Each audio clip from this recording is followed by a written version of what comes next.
VisionScopePodcast. It is I, says he. Hey, it's your boy DJ Majesty. Hey, it's here with VisionScopePodcast. Hey, we back with another episode. And listen, look, like I tell y'all, man, hey, I'm gonna bring y'all visionaries. I'm gonna bring y'all something new. I'm gonna bring y'all something different. And today we got that all wrapped up in one. You know, listen, we got it. Oh man, I ain't never heard of this before, you know. Hey, and I'm pretty sure y'all ain't heard of this before either. You know, sitting next to us is a young lady from Dallas, Texas. Hey, you know what? I think she may be the only one doing this in Texas. I'm not sure. Hey, look, we're gonna have to ask her. Look, she is. Hey, her company is called Tactical Social Work. Girl. Look at that. Oh, man. Tactical social worker. Hey, there we go. You know, hey, I get tongue-tied. Y'all know because I get excited. I tell y'all visionaries, I get excited about these things. And so what is a tactical social worker? I know y'all, hey, if y'all are intrigued, hey, I'm intrigued, you know, and this is why we got her here, you know. And so, hey, let me stop talking. And here we go. I want to introduce you to you, the one, the only Tasha from the Tactical Social Worker LLC. That's what we at, right? Did I get it right? It's Tactical Social Worker pLLC. pLLC. Look, I said I wasn't gonna say it. I said that she was gonna say it herself. But hey, you know, hey, I just do these things. We just let it flow. How you doing today? I am good. I am cold to be in California. Like it's colder than it's supposed to be out here, but nonetheless, I am enjoying myself out here in California. Yeah, it is a little cold. Out in these Cali streets. Matter of fact, you guys, hey, visionaries, it's raining outside, and hey, I didn't expect it either. You know, you got our fresh clothes on. You got your t-shirt on. Yeah, the weather being a little weird to us right now, so hey, I gotta get used to that. Hey, sometimes it happens, you know. I see. But hey, welcome to California anyway. Thank you, you know. Thank you. So let's talk about let's dig into it, right? Okay. So you're a tactical social worker. So yes. Now, social worker, I know what that is. I know what tactical is. How did you put those two things together? Okay, I want to just kind of like go backwards a little bit. Okay. I'm from Louisiana. I'm from Shreveport, Louisiana. Thank you. You currently live in Dallas. Like, I don't. Thank you. Thank you. I'm sorry. I am from the boot. Thank you. Go ahead. Let's start with where you from. I don't know why I jumped the gun right there. Because I'm based out of Dallas. Okay. Live in the Dallas-Fort Worth area, but travel for work to do my firearms classes. So most people are like, oh, she's from Dallas, from Louisiana, but you know, been in Dallas.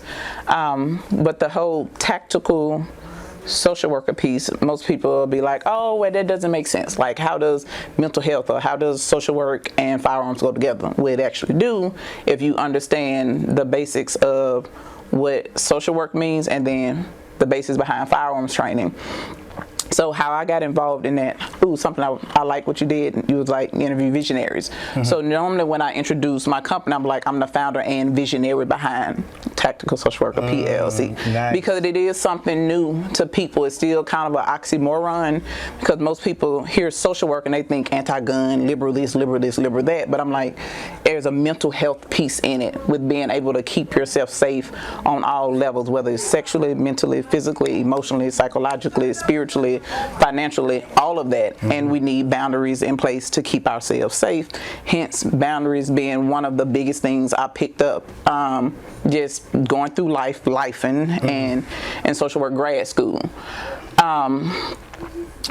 My husband started his firearm training business, and it was through working with our black women clients where the need for firearms training started to make sense from the sense of if you don't understand what it means or what you need to keep yourself safe on all of those areas that I just listed, and then firearms training not gonna make sense. It's only a reinforcer per se to help you reinforce your boundaries. Hence, if you verbally ask someone like, hey, stop, don't do that, you're making me uncomfortable. But if they keep persisting, like, how do you ensure you stay safe regardless of whether, you know, they fulfill your request or not, you know? That makes sense to me. So look, I want to back up a little bit. Okay. So number one, obviously you're an entrepreneur, you know, this is a business, you know. So let's rewind a little bit. You said you're from Louisiana. Yes, from Shreveport, Louisiana. Shreveport, Louisiana. At what age did you decide, you know what, I want to, that entrepreneurial spirit start? What age? What was it? How young were you? I would say my mid-20s. Okay. I would say my mid-20s. was when I was like, you know what, this whole employment thing, this just dealing with people full time like that, it ain't for me. I'm not finding or seeing anything that like speaks to my spirit. I know I got a mission here on this earth before my time is up. Nothing was just sticking. So I was like, you know what? I know I want to help people. Let me figure this out. So, did that, went through undergrad and met some social work entrepreneurs as professionals. And that led me into at least the entrepreneurial side of social work. And then in grad school, well, back up a little bit, met the husband last year of undergrad before going to grad school. And that's where that tactical piece came from. Because a lot of people here, that just made me realize I didn't fully answer your question. Good. The whole tactical piece, people hear that and they think John Wick, like pew pew, you shooting around corners and stuff. Like that nonsense.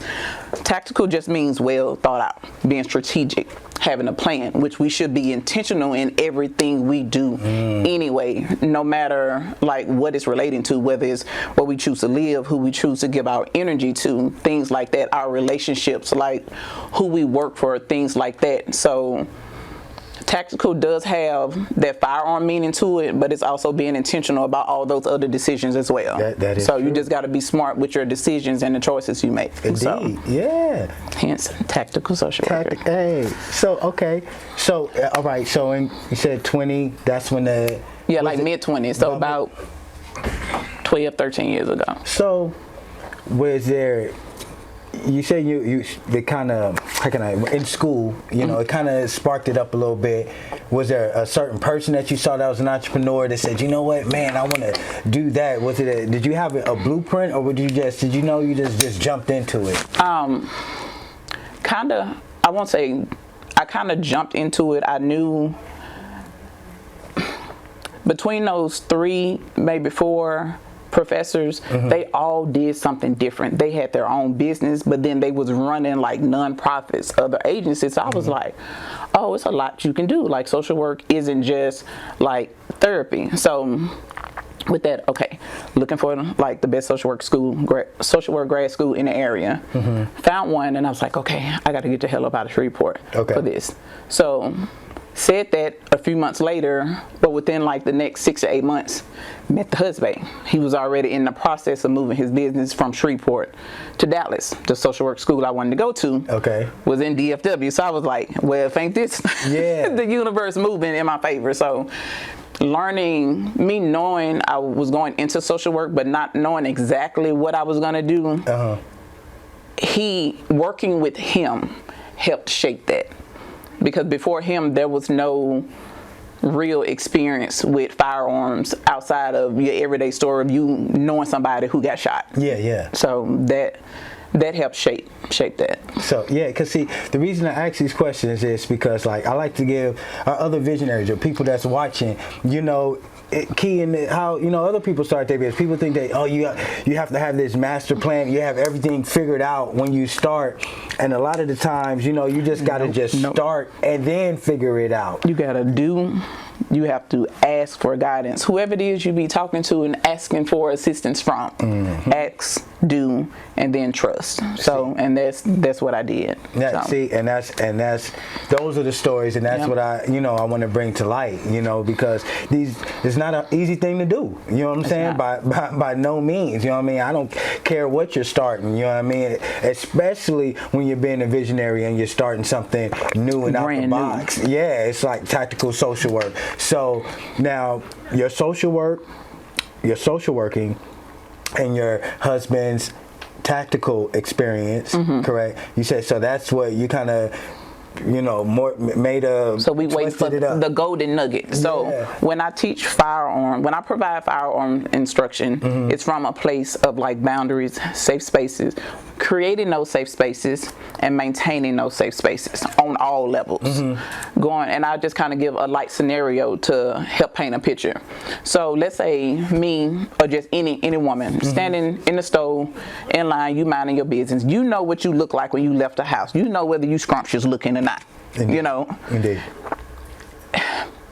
Everybody wasn't raised right. Regardless, of this whole mindset, folks should just do. I shouldn't have to do all of that. But nonetheless, you know, you have someone, a guy, whoever, being disrespectful, you know, trying to push up on you. You're telling him to stop. You're telling him you're not interested. He goes to follow you to your car, proceeds to cuss you out and think he gonna slap you down. Like, what resources or what can you do to make sure you get home safely? What can you do to make sure, well, what can you do in that situation to mitigate the trauma you may, you will experience if stuff goes sideways? Like, how do you make sure you return home with less trauma than you left the house with? Exactly. We're all on this journey, and we're trying to clean up messes in our lives, whether it's from poor parenting, whether it's from past relationships or our own doing. So if you're already in a space where you're trying to heal and clean up things and organize your life, you don't need some, I almost cussed. You can cuss. Okay. Hey, you don't need some asshole who don't give a damn coming along messing things up, and now you're just defenseless at defending yourself. Exactly. So having women understand that protecting yourself goes far beyond just carrying that firearm. Because if you have poor boundaries and you let somebody walk up on you, what good does that do? It doesn't. You know, if you don't have any de-escalation skills or verbal skills to talk to someone, or your first line of defense is to go straight to your firearm, then it's just like, you know, there's poor boundaries on both sides. So okay, what got you into social working? That whole cause see, I should have led with that. You know what I'm saying? I'm backing up. You know, I jump all over the place. It's fine. It's fine. I'm following. I jump all over the place. You know, so just bear with me. So, yeah, what got you into social working? So, believe it or not, when I first graduated high school, I thought I wanted to be an ER nurse, and then I was like, yeah, this ain't for me. Life happened, paused school, got back in school.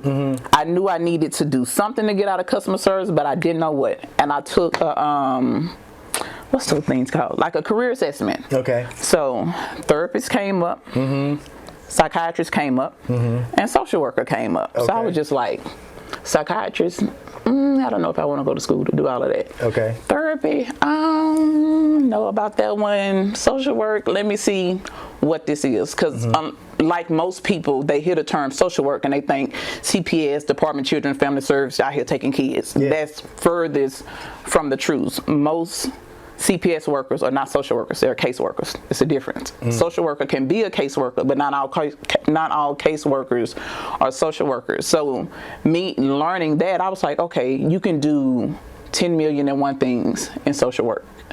So with a social work degree, with your social work license, and it just depends on the state you're in. So I end up taking that route because I had so many options with that. So how long did it take to do all your schooling, become the social worker you are? I ask this once again from a visionary, just in case a young lady out there says, you know what, she may be young in her 20s or whatnot, and say, you know what, I want to get into social worker, become a social worker. Okay. What would she? How many years would it take out of her life? So it would depend on what your undergrad is in. Okay. It would depend on what state you're in as well, and then it would depend on what level of social work, which is determined by the state, because every state is different. So for example, I'm in Texas, did my undergrad in Bossier City. It's in human services and with a concentration in management. Okay. So there's that. My grad is the kind of social work I focused on is called CAP, Community and Administrative Practices. So I didn't go what they call direct practices, where everything is clinical. That's why I'm on like the program development side. Can I rewind a little bit? Yes. She said CAP. Now she's a Community and Administrative Practices. So my focus is the community, not that individual. Not Cap. Don't y'all get that all twisted up. Not the other Cap. What she said, Cap. Yeah, I just wanted to make that clear. Okay. You know, some of my visionaries, you know, we into hip hop and all that. You know, they hear that Cap. I'm like, I don't know what that means. You have to educate me real quick. Oh, Cap. All right, capping. That means you lying. That's the thing. You're lying. You know what I'm saying? Why you capping? You know what I mean? Okay, so that makes sense. The young folks be like, no cap. Yeah, okay, I got it. I got it. I'm hip. You know what I'm saying? I'm hip hop all the way, and I know my visionaries are, so I just like to, you know, point that out. Yeah, that's not what I was talking about. So, flow on. Okay, so got my undergrad. My now, if someone is coming straight from, let's say, happen to be somebody watching, and they're already studying social work, depending on the school you go to, they fast track you with your master's degree if you have an undergrad in social work. My undergrad wasn't in social work, so I had to do the two-year program. In Texas, you get your master's degree. Okay. You take your master level state exam. Okay. I had to go through 2 years. I'm on the tail end of that. Okay. 2 years of clinical supervision. That involved 100 supervised hours and 3,000 worked clinical hours, meaning I had to be employed. So I went from entrepreneurship, so now I got to try to work for somebody 2 years, thug this out, you know, to get these hours just so I can apply to take my next level exam. So in the state of Texas, they have their highest level of social work exam is what's called your LCSW, Licensed Clinical Social Worker. Texas puts so much value on that they look at them almost, and you can run behavioral facilities with that degree. You can do everything clinical except write prescriptions. Got you. So everything from treatment plans, like assessment, diagnosis, treatment plan, discharge planning, everything from start to finish. Got it. So, and that's what you're going to be able to do. Yes. When you finish. Yes, I am scheduled to finish in April, and I'm taking my next test in May. This April? Yes. Oh, here we go. We gotta clap that up. Yeah, that's why I was like, when I said I'm almost finished, so that in Texas, that provides a level of autonomy. Like the state, like, okay, you know your stuff, you know your shit, go do your thing. And you know what that tells me? You know what I hear when I hear you say that? I can kind of, all I think of, I know you may not, you say, I don't know if you're into hip hop, Fat Joe and things of this nature, but he said a quote that's become famous. What? Yesterday's prices ain't today's prices. There we go. And so when I hear you saying you're going to get that degree in April, that quote just floats in my head.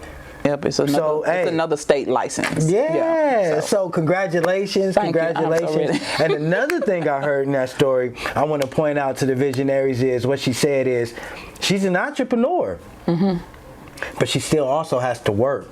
You know what I'm saying, at a certain level, so she can get that degree. You gotta play, and it's a license. I'm done with the schooling part. The degree, there's a license. There's like a state license I have to take again. Okay. So for whether entrepreneur or not, if you know you're in a certain field and to get contracts, they're looking for certain things. Okay. You have to play the part so you can do what you need to do, so it's not stopping your bag. Yeah. So going back to what I said when I was like, I didn't want to do the clinical side of things, I had a change of heart when I realized to get these contracts, they want to see that LCSW. Gotcha. So I was like, you know what, whether I'm going to be clinical or not, I'm going to get these letters so I can get these contracts and get these coins and do what I need to do for my people. Yeah. So, because all right, because you said contracts, so that means like, you know, hey, I've watched a lot of TV, you know what I mean? Okay. So you gotta bear with me. Okay. This may or may not be true, but you know, like for example, when officers, you know, they getting officers involved shootings, right? Where you going? I'm listening. They gotta see they gotta see somebody. They supposed to talk to somebody, correct? Hey, could that be you? Well, you don't want to. That's somebody of your ilk. It couldn't be me because I wouldn't work for the police department. Okay. They go see their own people. They see someone on the police department. Oh, so they don't. Okay. Because you got an outside source telling you fucked this all the way up. Yeah, and so they don't. It wasn't justified. So they keep it in house. See, I told y'all watch a lot of TV. I'm thinking they go to somebody. They do, but they keep it in house for a reason. Yeah. They're not going to send you to an independent person. They're like, hey, did you really have to do this? Okay. Like you didn't try talking to them. You didn't try A, B, C, D, E. Like that really was your only option.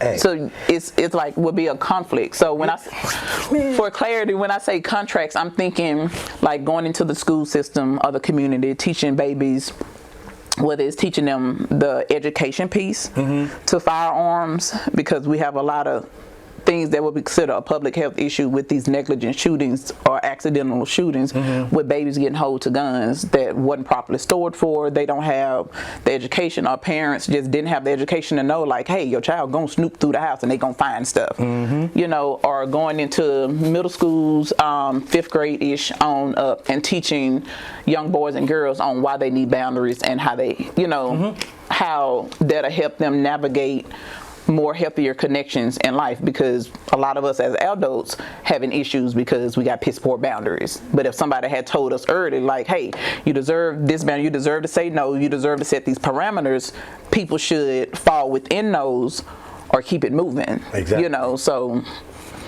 that's what I mean when I say contract things. Okay, things like that. I jumped off the, you know, I told you. It don't mind. I be having these questions, you know. Hey, It's fine. You know, I gotta get them answered, It's especially fine. when I'm talking to a lot professional. of people ask that especially when it comes to like seeing police officers, like they have it set up like that for a reason. Yeah, because you're trying to change the system. You know what? They need to outsource it to. You know that. Well, hey, they mean- may not. At least we can say it, put it on wax. Right. At least we can put it on wax, right? They may not do it, but at least That I means say getting ready to accept a certain level of accountability versus, oops, we just gonna let the insurance handle this. Yeah, hey. You know, so. But at least I put it on wax, you know. Yep. So look, I don't know, but hey. Ooh, child. So all right, man, this is great.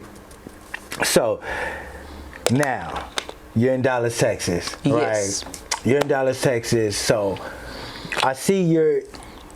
Hey, if you deal with women, you're teaching them boundaries, right? Yes. And is there? So right now, are you dealing with young kids? I know you said you wanted to go to the school, Yeah. but do they bring them in on a private level? Do parents bring them in with Current clients bring their children. Yes. Oh, okay. And how's that? That's working out pretty. Yes. So believe it or not, children, our babies be more enthused than most adults when they come their first time, and children are easier to train than adults. I agree. So much. The baby's just so much easier to train, and I think because there's not a lot of like bad information we have to dump, we have to get rid of, we have to wipe and scrub the slate clean, and then start teaching. Versus you have a fresh brain, somebody that's open, wanting the information. You don't have to fight just a lot of bad habits and stuff when it comes to children. So. Now, I do want to know this. Are you the only person doing this type of work, or is there other tactical social workers in the state or even in the country for that matter? I'm not aware of any other tactical social workers, of course, because there can only be one tactical. I am the tactical social worker. Like, yeah, so it's like you coined that name, actually, correct? There are other mental health clinicians who understand the psychological piece behind training, so they train. Some of them are instructors. Like I know I've connected to other mental health professionals who train as well, but at this level of the way I'm teaching it, no, far as I'm concerned, far as I've seen, experienced, know of, I'm the only one. So it was nice not to be the only one. So I'm trying to get us together so I can get my clinicians. But that's a project for later. So okay. Well, let's be here to talk. You know, because that intrigues me. Because look, a couple things, like being the first at anything is never easy. You know what I'm saying? You're breaking new ground. You know, so you're trying to. Ain't no blueprint. You got to figure it out. Yeah, ain't no blueprint. You got to figure it out. So you're creating a blueprint for others to follow. So that's amazing in itself. So, and what's also amazing is you ain't trying to keep it for yourself. Most people, they like, look, I'm the only one. I'm about to get all this money. You know what I'm saying? It's no competition. It's, you know what I'm saying? Yeah. They want to be the whale. You know what I'm saying? Which it's, you know, it's better to pass it on. You know what I'm saying? Yeah. As you're doing, in my personal opinion. So. What are your, let's put it out there. I know it's still early. What are your, how do you plan on putting it out there a little more? Or I don't know if I even phrased that correctly. How do you plan on galvanizing the troops, so to speak? Or you tell me. So I feel like the more I keep educating, so with my social media platform, mainly my Instagram page, a lot of my content is surrounding like self-care, and boundaries. Like, how do you take care of yourself? Like, how do you, and when I say take care of yourself, I mean mentally, emotionally, psychologically, like in that sense, because we have to touch that before we get into anything physical.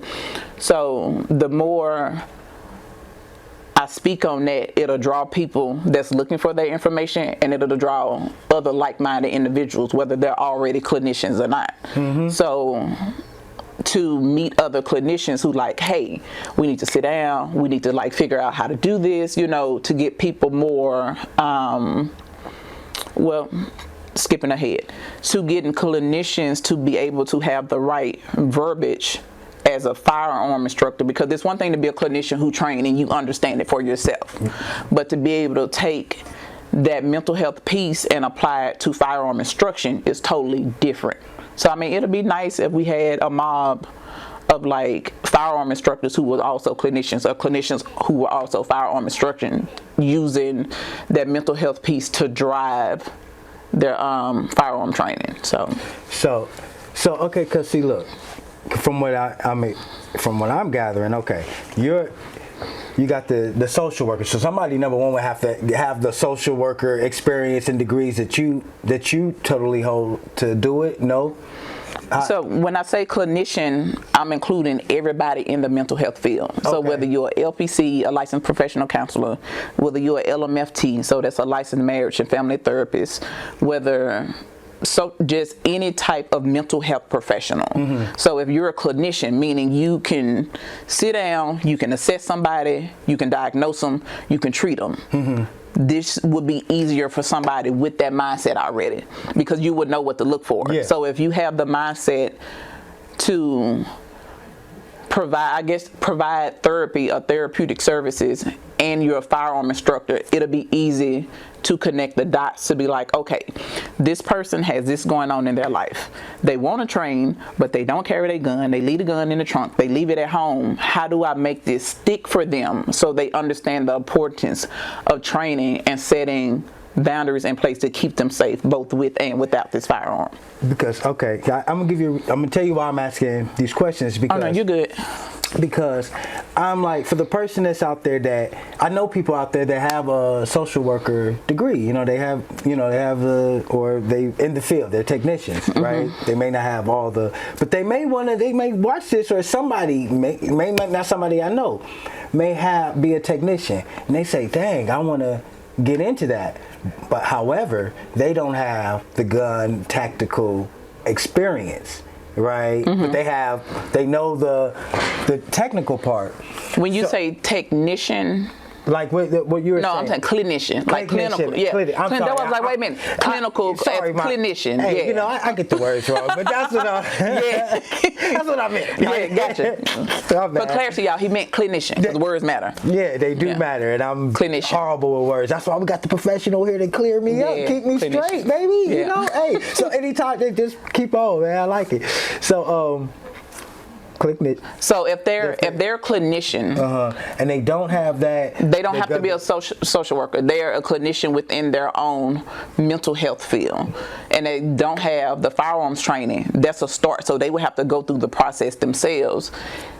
From my experience, it's training other mental health clinicians. They be like, why the hell didn't I think of this? My brain is just wired differently. I see life things as puzzle pieces, and I can put a puzzle, like I can make almost any sense of almost any situation, dysfunctional or not. It's like, okay, they're having these issues. It's because of this, and this, but we need to tackle this so we can fix this, move this. Like my brain literally just works like. Because I'm thinking, like, because this is where my brain goes, right? So for the person that's like, all right, they have they're a clinician, they're a clinician, right? And they say, you know, man, I want to get into that, but I don't know jack about guns, so, or anything of that nature. Could it be possible? And they say, you know what? There's a gentleman they know, or a woman, whoever, they know about guns. They gotta, you know, and they partner up with them, similar to what you and your husband did, you know, and they can kind of figure it out, you know, and maybe come for you for counseling and pay for her consulting fee or something like that. I don't know if you do consulting. Listen, I am headed there. That idea was planted in me this past week. So I am headed there to where I provide consulting for other mental health professionals who's interested in like bridging that gap between mental health and firearms training. Yes. So it's on the way. Okay. It's on the way. That's the way my brain, I'm like, okay, you're doing it and you already said you want, you know what I'm saying, more people. Okay, I need a mob of us. This is a team effort. And because you're the first, you're about the only one who's able to really teach and, you know. Yeah, teach from that perspective. Yeah, yes. you know, so that's what my mind was working, was thinking about, because I think it's a freaking excellent idea and an excellent, amazing, the whole thing around, you know what I'm saying, of what you're doing, of bridging that gap, because mental health is, it's really important, you know. So as far as speaking of mental health, so what if a woman, she doesn't own a gun, right? But she wants to still come talk to you about whatever she wants to talk to you about her, whatever life, you know. Shoot, life. I saw on your website you do like Zoom interviews or Zoom. Yeah, there's two different things. So I have the Empower Me coaching sessions. Okay. Which is whether, in summary, that somebody wanting to come talk to me like, hey, I don't really want to just like invest in a therapist right now, but I need some guidance. So that's what that Empower Me coaching. So instead of empowerment, it's empower me. You know, them reading like, hey, empower me. So, and that's a team effort that I work with them. Like, hey, you know, what are your concerns? Like, hey, here's what your options are. If I'm not able to provide them the full extent of services that I know they need, I will refer them out to someone else. So it's not like it just stops, you know, at me. So I have a shit long list of referrals. Nice. If needed. I do see therapy clients through an agency I partnered with, and that's in my link tree in my Instagram bio. So there's two different options, just depending on, you know, where they're at and what they're wanting. But once I speak with them, then I'm like, okay, this route will work better for you, or hey, you need to sign up for this instead. So nice. So do you do also like tactical, going out on the range training with them? Yes. Oh, what does that consist of? Tell us a little bit about that. So that falls under the Protect Your Space trainings, or either the women's basic pistol or defensive pistol. So in addition to the firearms training, it's that without giving away all the ingredients, that boundary piece, that mental health piece, is used to make the firearms training make sense. So we role play scenarios, we talk about situations they've been in and how they could have been handled so it can make sense moving forward. Like, hey, if I'm ever in this, so it's almost like planning, like, you know, shit is going to happen. Life is going to do what it does. So, but if you have a plan in place, at least you're like, okay, if this happens, I know I can respond like this. I have these options, you know, I can take this avenue. Oh no, it didn't go like that. So let me go to this backup plan. So that's what happens on the range. Like, it's very detailed. If it's a class, it can only be like generalized. But if it's one-on-one, then it's detailed to that woman and how she navigates her life to make sure she's safe and comfortable and confident moving throughout life. Like, I left the house this morning fine, I'm gonna return home fine, other than being tired, you know. So because hey, I am totally an advocate of, I'm be honest with you, men and women, but really women. I tell my mom and tell my girl, I'm like, look, y'all, you need to carry a gun, go get your concealed license, you know, because, you know, women, you know what I'm saying, unfortunately, not to, people, you know what I'm assume women are easy targets. They, you know. Assume. So let's make asses out of them. Y'all hear me? Because, hey,